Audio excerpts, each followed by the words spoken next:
चलिए अगला सवाल है रजनी का, मुजफ्फरपुर बिहार से। रजनी जी नमस्ते, बताइए क्या सवाल है। नमस्ते जी। मेरा है कि मेरा रिको ऑटो में 100 शेयर हैं 41 रुपीज पे, और आईडीएफसी फर्स्ट बैंक के 1000 शेयर हैं 50 रुपीज पे, और लॉन्ग टर्म के लिए हैं, तो इसको भी होल्ड करें या निकल जाए। रजनी जी, लॉन्ग टर्म से आपका क्या मतलब है, कितने साल, महीने? मतलब ऐसा कुछ नहीं है, मतलब हम रुक सकते हैं मतलब। जी सरवेन जी, रजनी जी लॉन्ग टर्म की इन्वेस्टर है और आईडीएफसी फर्स्ट बैंक के दिन का बहुत अच्छा ट्रेड है जो इन्होंने 50 रुपये लिया, 1000 शेयर है इनके पास। और रिको ऑटो 41 पे इन्होंने लिया है जिसमें 100 शेयर है इनके पास। क्या करना चाहिए, दोनों में बताइए सर। देखिए, रिको ऑटो में सबसे पहले मैं इनको बताऊंगा कि भाई एक ब्रॉड इसकी एक रेंज है, ऊपर में 110 और नीचे में काफी बड़ी रेंज है, और नीचे में 20 रुपए तक भी रहा है, और ये रेंज बनी है लास्ट 25 सालों में। आई थिंक हर बार जाके किसी कारण से, चाहे अगर आप इसका 2005 का हाई लें या इसका आप 2018 का हाई लें मिड कैप टॉप, या आप इसका अभी करंट हाई लें, किसी कारणों से 110 के ऊपर ये जा नहीं पाता है। तो आई थिंक जो बड़ी, और इसी तरह के बहुत सारे शेयर रहे, आरईसी, पीएफसी, ये उस तरह के शेयर रहे जो 15-15 साल एक रेंजेस में रहे लेकिन निकलने की कोशिश कर रहे हैं। तो अब आप इसको दे दें, 15 दिन और दे दें। अगर इस बार ये रेंज से निकल जाता है तो बहुत अच्छी बात है, 110 115 का ब्रेकआउट हो जाता है नेक्स्ट महीने भर के अंदर, तो बहुत बढ़िया है। नहीं तो फिर आप with in 25 year time span highest possible price पे हैं रिको ऑटो के लिए, मतलब मान लें कि 100 के पास एक बाउंस आ जाएगा तो आई थिंक मेरे हिसाब से तो वहां उन एरियाज के आसपास अगर ब्रेकआउट नहीं हो पाया तो निकल जाए रिको ऑटोज में, और फिर वेट करें एक अच्छा ट्रेड उधर बनने के लिए। और जहां तक रही बात आईडीएफसी फर्स्ट की, यहाँ पे देखिए अभी हमने जीवन स्मॉल फाइनेंस डिस्कस किया, ऑलमोस्ट सिमिलर लुकिंग चार्ट है, बट यहाँ पे ब्रेकआउट हो चुका है। रिको ऑटो का जो 62-63 का ब्रेकआउट, सॉरी उज्जीवन फाइनेंस का जो स्मॉल फाइनेंस का जो 62-63 का ब्रेकआउट नहीं हुआ था, इसके लिए कंपेरेबल लेवल्स का ब्रेकआउट हो गया है 83 का। तो आई थिंक यहाँ इस ट्रेड में प्रॉफिट में भी है, ट्रेलिंग स्टॉप लॉस का इस्तेमाल करें। स्टॉक ब्लू स्काई टेरिटरी में चल रहा है और मंथली क्वार्टरली चार्ट्स में अच्छे सेटअप्स दिख रहे हैं, तो मेरे हिसाब से ट्रेड में बने रहे, लेकिन एक ट्रेलिंग स्टॉप लॉस लगा के रखें 8440 पे। 8440 के नीचे डेली क्लोज आए तो निकल जाए। इन द मीन टाइम इसको होल्ड करें 1 से 3 महीना और 3 महीने में दोबारा व्यू ले लें। अगर ऊपर के अच्छे लेवल्स मिलेंगे तो मुनाफा भी बुक किया जा सकता है। आईडीएफसी फर्स्ट में 8450 पर मैडम जी स्टॉप लॉस रखिएगा। रिको ऑटो में कितना स्टॉप लॉस बता रहे हैं आप? तो मेरी राय है कि अगर 15-20 दिन में ब्रेकआउट नहीं हुआ तो निकल जाएं, क्योंकि 25 साल की रेंज के हायर एंड पे है। ठीक है रजनी जी, इसको देखिए एक आध हफ्ता ट्रेडिंग डेज के हिसाब से 10-12 दिन, नहीं तो फिर इसमें से कंप्लीट एग्जिट लीजिएगा रिको में, क्योंकि पैसा तो आपका बन ही रहा, डबल हो गया है, रुकने की जरूरत नहीं है क्योंकि वो रेंज के अपर एंड पे है। ये आप ध्यान रखिएगा। सर मेरा सवाल है, मैंने आरबीएनएल के शेयर 128 के लिए रखे हैं, 1500 शेयर है सर, मैं इसको होल्ड करूं, रुकूं या मैं निकलूं? 128 पे लिया आपने? यस यस यस सर जी, इसको प्लेट सही कर लीजिए। 128 पे 1500 शेयर आरबीएनएल अभी चल रहा है 170। सरवेन जी 42 पे मुनाफा हो रहा है, क्या करें? देखिए सेटअप्स अच्छे हैं, जब ऑप्टिक्स आए हैं वॉल्यूम्स बढ़िया रहे हैं, डिलीवरीज गई हैं, और जब करेक्शंस आए हैं तो वॉल्यूम यहाँ पे कम होते हैं। ये एक अच्छा संकेत है कि ट्रेंड फिलहाल ऊपर का ही है, तो आई थिंक ट्रेड में बने रहें, एक प्रोटेक्टिव स्टॉप लॉस लगाएं ट्रेलिंग, और मेरे हिसाब से वो रहना चाहिए 160 के नीचे। तो 158.40 का एक स्टॉप लॉस बना के रखें डेली क्लोजिंग बेसिस पे, और मेरे हिसाब से आरबीएनएल में इनको बने रहना चाहिए। ओके, आरबीएनएल में होल्ड की सलाह है। अगला सवाल है अभिजीत दत्ता कोलकाता से। अभिजीत दा, सवाल पूछिए सर।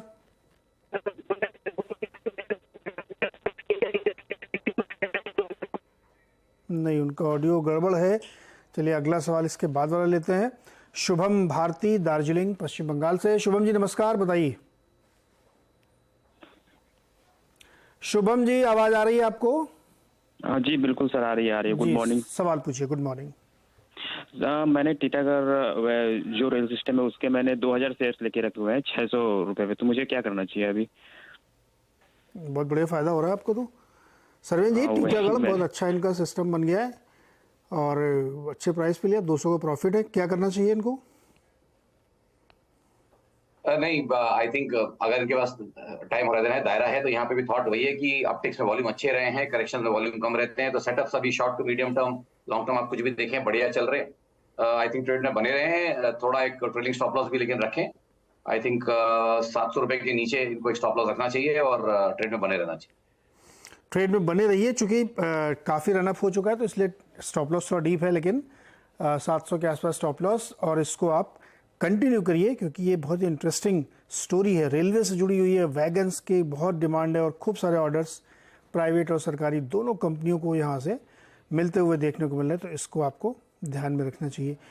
सरवेन जी, एक सवाल ड्रीम फोक्स पे पूछा है किसी ने, छोटा चार्ट होगा लेकिन अगर आप बता सके। तरुण जानना चाहते हैं 44 शेयर है इनके पास 500 रुपये पर, 1-2 महीने के लिए कुछ व्यू बनता है क्या इसमें? जितना बड़ा चार्ट उतना व्यू पूछ रहे हैं ये। सही है, थोड़ा मुश्किल हो जाता है, थोड़ा मुश्किल हो जाता है, बट आई थिंक जितना चार्ट बना है उसके हिसाब से शॉर्ट टर्म में एक राय निकालने की कोशिश करते हैं। देखिए फिलहाल तो ये जो गिरावट आई है आई थिंक वो एक शार्प फॉल है और उसी के पुल बैक ही चलेंगे। तो मुझे लगता है कि अगर हम 450 के बेस को पकड़े, 450 के आसपास का जो बेस बना है उसको पकड़े कि भाई वहां से एक शॉर्ट टर्म अप्रूव चल रहा है, तो आई थिंक मुझे जो मैक्स पॉसिबल यहाँ पे भी फिलहाल दिख रहा है कि उछालों में जो पहुंच सकता है वो आई थिंक 550-560, जहां पे इसका एक अप्रोक्सीमेटली एक 35-38% रिट्रेसमेंट हो जाएगा। तो अगर ट्रेड में बने हैं तो आई थिंक उन्हीं एरियाज का ध्यान रखें कि भाई 550-560 तक जा सकता है और 450 पे सपोर्ट है। ओके, तो ये रहा है ड्रीम फोक्स में आपके लिए। और ड्रीम फोक्स पिछले कुछ 2-3 महीनों में करीब 24-25% नीचे आया। जब से वो सर्विस चार्ज बढ़ाए गए तब से काफ़ी तेज़ इसमें क्रैक आया था और तब से फिर स्टॉक चल नहीं पाया है। सरवेन जी, बहुत बहुत शुक्रिया जुड़ने के लिए और बातचीत करने के लिए, मेहमानों के सवालों के जवाब देने के लिए। गाबा सर, हाँ जी, गुड मॉर्निंग। आज का प्रेफर्ड पिक सर? मैं बताऊंगा, लेकिन सबसे पहले एक बात और बताऊंगा। 1990 की बात है अप्रोक्सीमेटली। मेरे फादर ने एक दिन मुझे बुलाया और बोला, बेटा ध्यान तो स्पोर्ट्स पे ज्यादा दे रहे हो, पैसा कमाएगा तो गोली खरीदेगा। उस दिन मैंने एक बैक स्टेप लिया था, उस समय माहौल ही अलग था। आज स्पोर्ट्स कहीं और है। बहुत अच्छा लगता है कि स्पोर्ट्स पे हम बहुत बहुत बहुत आगे बढ़े हैं। पैसा ऑल द कमाएगा बेस्ट तो to the sportsman, may the best player win. आज का जो स्टॉक मैंने चुना है वो है HCL टेक। थोड़ा एग्रेसिव कॉल है, बहुत ही एग्रेसिव कॉल है, लेकिन लगता है क्योंकि कल मैं इन्फोसिस दे चुका था, मुझे लगता है यहाँ से एक अपमूव मिलना चाहिए HCL टेक को। ट्रेड करा है 1239 के आसपास, स्टॉप होगा 1226। इसका जो टारगेट है 1260 से 1270, मुझे लगता है ये जोन है, वहां तक जाना चाहिए। एग्रेसिव कॉल है लेकिन लगता है यहीं से जाना चाहिए HCL tech. Okay, HCL tech कल इन्फोसिस दिया था गावा सर ने BTST कॉल में, और आज HCL टेक अग्रेसिव कॉल थोड़ी सी, लेकिन स्टॉप लॉस और टारगेट आपकी स्क्रीन पर 1226 के स्टॉप लॉस, 1260 और 1270 के टारगेट। तो ये गावा सर का जो नॉर्मल होता है 2:1 का रिवॉर्ड तो जैसे नॉर्मली गावा सर रखते हैं वो आपकी स्क्रीन पर। मानस, गुड मॉर्निंग। मानस, आपके pick? Good morning Anuj ji, good morning Ashish ji, good morning everyone. Good morning. तो देखिए एस्कॉर्ट्स में खरीदारी करनी है। Escorts high top side bottom बना रहा है। स्टॉक ने 22 मूविंग एवरेज पे सपोर्ट लिया। कल लोअर लेवल पे बाइंग इंटरेस्ट देखने को मिला। इंट्राडे चार्ट पे एक फ्रेश ब्रेकआउट देखने को मिला है। तो मेरा समझना है कि वापस पिछला हाई जो एस्कॉर्ट्स ने 3300 के आसपास बनाया था उसको स्टॉक वापस टेस्ट कर सकता है। तो 3300 रुपए के टारगेट के लिए आप खरीदारी कर सकते हैं। 3129 आपको स्टॉप लॉस लगाना है। 3129 के स्टॉप लॉस के साथ आप खरीदारी करिए। ये दोनों ही कैश लेवल्स है। ऑप्शन में अगर ट्रेड लेना होगा तो 3200 वाला 3200 का कॉल ऑप्शन लिया जा सकता है। 105 की क्लोजिंग थी तो वहां पर खरीदारी करिए। 74 का स्टॉप लॉस लगाइए और 160 रुपए 160 की टारगेट सेट करिए। 3200 का कॉल भी खरीदा जा सकता है, अदरवाइज वो लेवल्स आपकी स्क्रीन पर एस्कॉर्ट्स। ये है मानस का प्रेफर्ड पिक। सतपुत्र साहब, गुड मॉर्निंग। आज का preferred idea sir? Ashish ji good morning, Anuj ji good morning and good morning everyone. Ashish ji देखिए, जो नजर रहेगी वो रहेगी HUL पे। अगर आप इसका स्ट्रक्चर देखें तो यहाँ पे technically it's a positive divergence, और कल इसमें एक ब्रेकआउट हुआ है 2500 के आसपास। यहाँ पे जो सप्लायर था वो थोड़ा मुझे लगता है यहाँ पे प्रेशर बनेगा और एक शॉर्ट स्क्वीज होगी। और मेरा जो टारगेट है HUL का वो रहेगा करीबन 2550, 2560, 2510 का क्लोज है। तो जिस तरह से कल ब्रेकआउट हुआ है 2500 के ऊपर, उस लिहाज से हमारा जो स्टॉप लॉस होना चाहिए वो रहेगा 2490 का। और जैसे मैंने कहा टारगेट रखे 2550, 2560। It's a buy in HUL। Okay, buy in HUL। कल भी काफी मजबूत स्टॉक HUL का। और सचिन के पास चलते हैं। अब सचिन, गुड मॉर्निंग। सचिन, आपके pick? Good morning Anuj ji, good morning Ashish ji. Good morning. Focus oil stocks पे ही है। इनफैक्ट मुझे लग रहा है यहाँ पर इंडिगो में काफी दिनों से एक अच्छा ट्रैक्शन आ रहा था। जिस तरीके से पिछले कुछ दिनों में एक फ्रेश इम्पल्स वेव अनलॉक हुई है। एक काफी स्ट्रांग रिबाउंड था 2320 के बेस के बाद। तो मुझे लग रहा है यहाँ पर कल के सत्र में जिस तरीके से कंसोलिडेशन हुआ है वो एक काफी हेल्दी कंसोलिडेशन था। एंड लगभग मुझे लग रहा है 2550 तक की ट्रेजेक्टरी इस पर्टिकुलर स्टॉक में अभी अवेलेबल है। तो खरीदारी करनी है इंडिगो के फ्यूचर्स में। स्टॉप लॉस आप प्रीवियस डे स्विंग लो के नीचे ही लगाए, जो लगभग अराउंड 2380 के आसपास फिलहाल है। And target on the upside मुझे लग रहा है 2520 तक अवेलेबल है। तो जरूर मोमेंटम को चेस करें इंडिगो का। इंटरग्लोब एविएशन सब क्रूड के प्लेस है भाई साहब, ये भी ध्यान रखिएगा। बढ़िया कूल ऑफ होता हुआ क्रूड, होपफुली एटीएफ के दामों में भी उसका इंपैक्ट दिखेगा, तो एक सेंटिमेंट पॉजिटिव, लेकिन चार्ट्स पे पोजीशनिंग स्ट्रांग है इंटरग्लोब एविएशन की, ऐसा सचिन मानते हैं। अमित सेठ साहब गुड मॉर्निंग। सेठ साहब आज का आइडिया। जी good morning Ashish ji, good morning Anuj ji and everybody on the panel.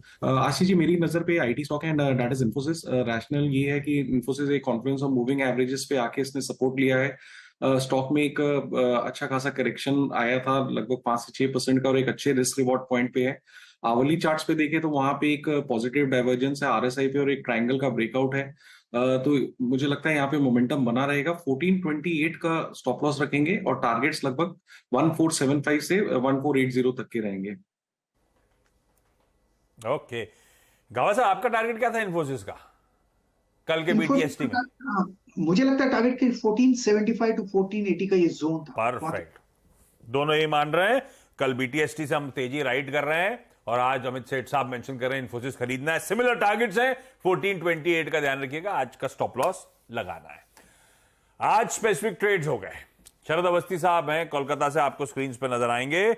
Awasthi साहब से जान लिया जाए एक बढ़िया सा फंडामेंटल आइडिया। अवस्थी साहब गुड मॉर्निंग, क्या लेकर आए हैं साहब? गुड मॉर्निंग जी। टाटा मोटर्स एक डिसेंट बेट होनी चाहिए इन लेवल्स पे। हमें लगता है जिस तरीके से जेएलआर का बिजनेस शेप अप कर रहा है वो काफी पॉजिटिव है कंपनी के लिए। डोमेस्टिक लेवल पे पैसेंजर व्हीकल सेल्स में हम काफी अच्छे ट्रैक्शन की उम्मीद कर रहे हैं आने वाले समय में, और कमर्शियल व्हीकल्स में भी ग्रोथ वगैरह काफी स्ट्रांग रहनी चाहिए। तो सारे सिलेंडर्स लगभग फायर कर रहे हैं कंपनी के लिए, तो आने वाले समय में ग्रोथ काफी स्ट्रांग रहेगी। FY25 में कंपनी 50-55 रुपए के आसपास की अर्निंग्स रिपोर्ट करेगी। जो री इमेजिन प्रोग्राम था वो भी काफी सक्सेसफुली काम कर रहा है जेएलआर के लेवल पे। नई लॉन्चेस काफी सक्सेसफुल हैं और हमें लगता है जैसे इलेक्ट्रिक का पेनिट्रेशन है वहां से भी इनको फायदा होना चाहिए। गवर्नमेंट की जो ई मोबिलिटी टारगेट्स हैं वहां से भी टाटा मोटर्स को फायदा होना चाहिए। तो कुल मिला के electric vehicles, passenger vehicles, normally जो सीएनजी वगैरह के वेरिएंट्स इन्होंने अभी रिसेंटली लॉन्च किए वहां भी इनको काफी बढ़िया सक्सेस मिली है। तो हमें लगता है ये एक ऐसी कंपनी है जहाँ रिवर्सल लगभग हो गया है बिजनेस ऑपरेशंस के लेवल पे, और आने वाले समय में भी काफी स्ट्रांग ग्रोथ रहेगी। एटलीस्ट 3-4 साल तो रहेगी। तो FY25 में 55 रुपए के आसपास की अर्निंग और मुझे लगता है 15 के आसपास का मल्टीपल आसानी से मिलना चाहिए। तो 850-900 रुपए के लक्ष्य के हिसाब से टाटा मोटर्स से काफी बढ़िया लॉन्ग टर्म बेट है।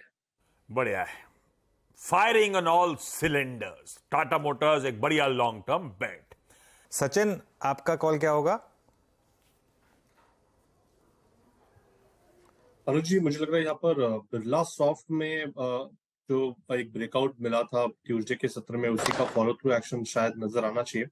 And on the higher side जिस तरीके से ये स्ट्रक्चर है एक अच्छी पुल बैक रैली होगी 520 के लक्ष्य के लिए। तो यहाँ पर खरीदारी करनी है बिरला सॉफ्ट के फ्यूचर्स में। स्टॉप लॉस आपको लगाना है लगभग अराउंड 495 पे। एक चार्ट पर नजर रखिए बंधन बैंक का। यहाँ भी क्वार्टरली अपडेट्स आए थे और यहाँ पर सेलिंग खत्म हुई है पिछले कुछ दिनों में। आज इसका ओपन हाई सेम है करीब करीब 255.95 पर, लेकिन अब ये स्टॉक थोड़ा सा रैली दिखा रहा है। अगर ओपन हाई क्रॉस किया इसने 255.95 का, तो यहाँ पर एक मुझे लग रहा है कि अच्छी कवरिंग शायद आ सकती है। इस पर ध्यान रखिएगा आप। अब जरा आप अमित सेठ को ले आइए एक बार। अमित जी आपकी ट्रेड क्या होगी इस समय की? जी अनुज जी मेरी नजर LTTS पे है। थोड़ा सा प्रीएम्प्ट कर रहा हूँ, 10 डेमा के नीचे है, बट जिस हिसाब से कल एक हैमर कैंडल बना था और आज जो फॉलोअप है मुझे लगता है LTTS में मोमेंटम यहाँ रहना चाहिए। इसका करंटली प्राइस 4597 का है। टारगेट्स लगभग इसके रहेंगे 4700 के और स्टॉप लॉस इसका रखूंगा मैं 4540 का। ओके LTTS यहाँ पर इस समय एक फ्रेश मूव। कुछ स्टॉक्स देखते हैं जो अब इस समय मॉर्निंग हाई पर हैं। LTTS उसमें शामिल है। इंडसइंड बैंक की हमने कल भी बात की थी, यहाँ पर भी अच्छे मूव्स आ रहे हैं। उसके अलावा कोरोमंडल इंटरनेशनल, ये स्टॉक अब डे हाई पर। ट्रेंट इस समय डे हाई पर। एक बार ट्रेंट लेकर आइए मानस, एक बार ट्रेंट का चार्ट देखेंगे। बिल्कुल, देखिए अगर हम ट्रेंड की बात करें तो यहाँ पर स्टॉक करेक्ट हुआ है। 2 दिन पहले ये 20 डे मूविंग एवरेज के नीचे गया था अनुज जी। आज रिकवरी देखने को मिली है, लेकिन अभी भी 20 डे मूविंग एवरेज के नीचे ट्रेड कर रहा है। तो मैं अभी वेट करूंगा, अगर 20 डे मूविंग एवरेज ब्रीच होंगे और 2065 के ऊपर स्टॉक निकलेगा तब खरीदारी करेंगे, क्योंकि उसके बाद आपको 2150 तक के स्तर देखने को मिल सकते हैं। तो आपके पास लॉन्ग पोजीशन है तो आप बने रहिए 2014 के स्टॉप लॉस से, लेकिन फ्रेश खरीदारी 2065 के ऊपर करें। बता दें कि मनी कंट्रोल पर दिए गए विचार एक्सपर्ट्स के अपने निजी विचार होते हैं। वेबसाइट या मैनेजमेंट इसके लिए उत्तरदायी नहीं है। यूजर्स को मनी कंट्रोल की सलाह है कि कोई भी निवेश निर्णय लेने से पहले सर्टिफाइड एक्सपर्ट की सलाह लें।